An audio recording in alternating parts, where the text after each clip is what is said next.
Жаңы жылда башталган жаңы чейректи Борбордогу номер 62 мектеп гимназиясы жаңы окуу корпусунан баштап жатат. Бул жерде 8000 чарчы метрге аянты чамалаган жаңы окуу корпусу ачылды. Анда 1500гө жакын башталгыч класстын балдарына билим берилмекчи. Ошондой эле окуу корпусунун тегерек чети дагы толугу менен жасалды. Мында окуучулар үчүн футбол, баскетбол сыяктуу оюн аянтчалары пайдаланууга берилди. Жаңы корпуста 3 класстын окуучулары алгачкы сабакты өтүп жатат. Айнура Сүйүналиева 35 жылдан бери мугалимдик кесипти аркалайт. Ал окуучуларга билим берүү үчүн түзүлгөн шартка ыраазы. Жаңы корпусу аябай жакшы, өзүңөр көрүп аткандай, бардыгы жетиштүү. Окуучулардын саны мынакей 34 окуучу отурат, бардыгы тең. Биринчи сабакта мекендин бактысы өмүрдөн да кымбат деген темада баштап атам. Себеби өзүбүздүн мекенибиз тең башталат да баягы мекенибизди коргоп, ар кандай душмандардан, суук сөздөрдөн. Ар бир балага өзүнчө шкаф, парта каралган. Каникулдан жаңы келген балдар жаңы имаратта окуусун улантмакчы. Мага гүлдөр жакты, парталар жакты. Сонун парталар бар экен, столдор бар экен, жаңы анан шкафчиктер бар экен.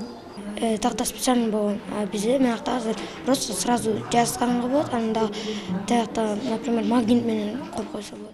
Мы планируем открытые 2 кабинета информатики. Мы планируем в начальной школе как дополнительное образование вводить IT-программирование. Министрлер кабинетинин төрагасы Акылбек Жапаров окуу кабинеттерин көрүп чыкты. Спортзал, ашканасын карап түзүлгөн шарттар менен таанышты. Мында кинозал дагы жасалган. Все, фильмотеку составили.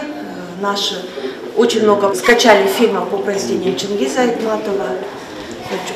Развивать чувство патриотизма.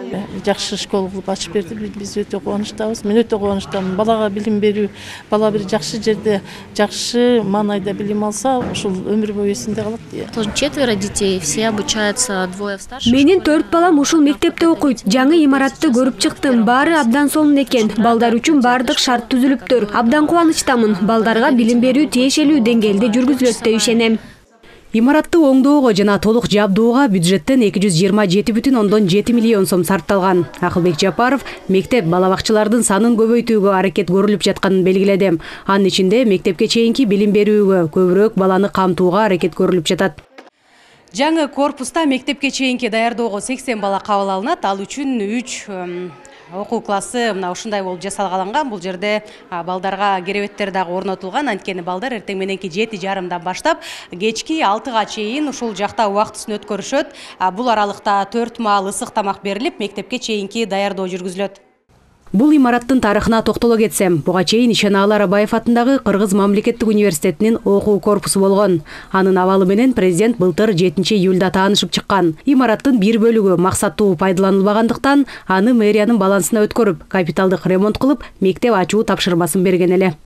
Ичинде бүт спорт залы, бий залы, актовый залы, китепкана, медкабинет, жапжаңы жабдуулар менен ашканалары жана 36 класс жазалып бүтүлдү. Чатыры толугу менен алмашты. Канализация, жылытуу системалары, тегерек чети, бүт бары иретине келтирилди. Ушул жерде көрүксүз жаткан спорт аянтчылардын баары заманбап стилде жасалды. Теннис, воркаут аянтчалар түштү. Айланта жарыктарлардын баары коюлду, карагайлар отургузулду, арыктар оңдолду, жолдорду асфальттады, брусчаткалар төшөлдү. 62 мектеп мындан 60 жыл мурун курулган. Ушу тапта 3,5 миң балага 142 мугалим билим берет. Проектная мощность старого здания 2360. Эски имарат 2360 орунга ылайыкташтырылган. Иш жүзүндө 3500 бала билим алып келген. Окуу класстары тартыш болчу. Эми 1500 башталгыч класстын окуучусу жаңы ачылган корпуска көчүрүлдү. Ал эми бошогон окуу класстарына 5-11 класстын окуучулары жайгашат. Аны менен окуу каналларынын тартыштыгы жоюлууда. Мектеп тартыштыгы өзгөчө Ордо калаада чоң көйгөй. Аны чечүү максатында соңку 3 жылда Бишкекте 42 билим берүү мекемеси курулганын Акылбек Жапаров белгиледи. Анын 26 мектеп, 16 балабакча. Ал эми республика боюнча 2023 жылы эле 100дөн ашык билим уясы алынды. Бардык аймактарда кошкондо 140 билим берүү мекемелери курулуп бүттү. Анын ичинде 9 балабакча дагы бар. Ал эми 46 мектеп капиталдык ремонттон өттү. Бул Кыргызстандын өнүгүшүн далилдеген өзөктүү көрүнүш болуп эсептелинет. Мамлекеттин балдардын билим алуусуна шарт түзүү аракети улана берерин Акылбек Жапаров белгиледи. Минкап төрагасы балдар заман агымынан артта калбай 4 тилди өздөштүрүшү керектигин билдирди. Алар кыргыз, орус, англис жана интернет тили. Жазгүл Сейдахматова, Бекзат Машрапов, ЛТР, Бишкек.